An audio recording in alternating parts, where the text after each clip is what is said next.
हृदय की संपूर्णता एवं शांति के लिए सिर्फ एक ही फल है और वह है भक्ति।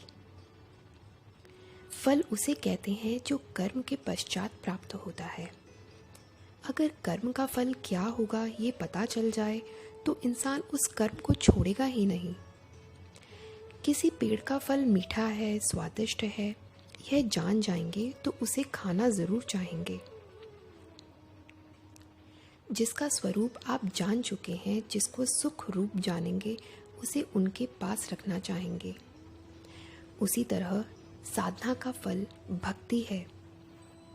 ये समझ लेंगे तो साधना अवश्य करेंगे, क्योंकि भक्ति फल रूपा है। भक्ति रूपी फल प्राप्त करना हो तो साधना करनी ही होगी। प्रारंभ में कठिनाई आती है, लेकिन अभ्यास से सब आसान होता है। भक्ति ऐसा फल है जिसमें सिर्फ रस ही रस है, ना ही गुठली है और ना ही छिलका है। फेंकने जैसी तो कोई चीज़ इस फल में है ही नहीं। सिर्फ और सिर्फ रस से भरी रहती है ये भक्ति।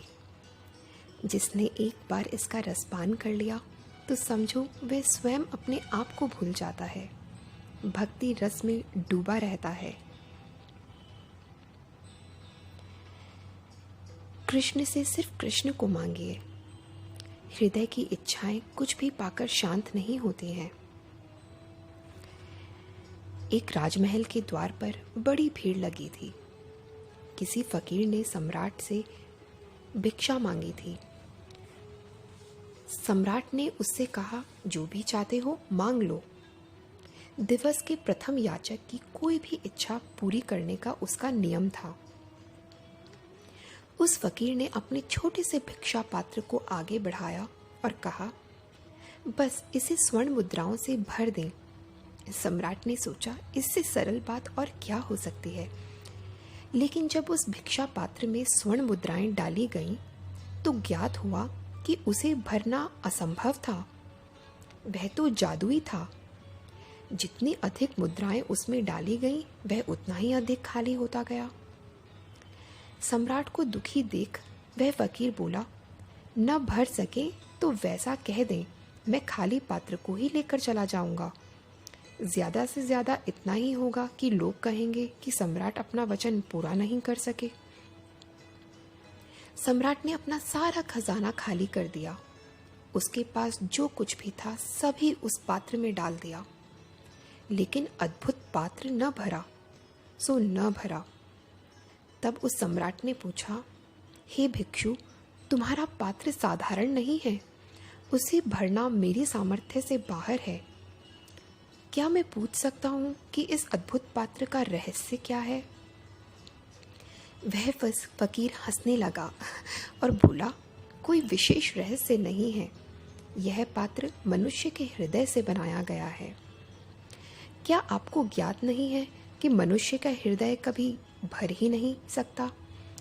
धन से, पद से, ज्ञान से, किसी से भी भरो, वह खाली ही रहेगा, क्योंकि इन चीज़ों से भरने के लिए वह बना ही नहीं है। इस सत्य को न जानने के कारण ही मनुष्य जितना पाता है उतना ही दरिद्र हो जाता है। हृदय की इच्छाएं कुछ भी पाकर शांत नहीं होती हैं। क्यों? क्योंकि हृदय तो परमात्मा को पाने के लिए बना है। शांति चाहिए, संतृप्ति चाहिए, तो अपने संकल्प को कहिए कि भगवान श्री कृष्ण की सेवा के अतिरिक्त और मुझे कुछ भी नहीं चाहिए। सिर्फ कृष्ण को कृष्ण से मांगिए। कृष्ण उठत कृष्ण चलत, कृष्ण शाम भोर है। कृष्ण बुद्धि कृष्ण चित्त, कृष्ण मन विभोर है। कृष्ण रात्रि कृष्ण दिवस, कृष्ण स्वप्न शयन है। कृष्ण काल कृष्ण कला, कृष्ण मास अयन है। कृष्ण शब्द कृष्ण अर्थ, कृष्ण ही परमार्थ है। कृष्ण कर्म कृष्ण भाग्य, कृष्ण ही पुरुषार्थ है। कृष्ण कृष्ण कृष्ण बस, हर पल कृष्ण है। कृष्ण है तो जीवन है, इस जीवन की सार्थकता सिर्फ कृष्ण से ही तो है। श्री वल्लभाचार्य जी ने कहा है, हृदि कृष्णो मुखे कृष्णो नेत्रे कृष्णश्च कर्णयो। अर्थात मेरे हृदय में कृष्ण, मुख में कृष्ण, नेत्र में कृष्ण और कान में कृष्ण, सर्वव्यापक मेरी प्रत्येक इंद्रियों में कृष्ण ही कृष्ण के दर्शन होते रहे। जय श्री कृष्ण।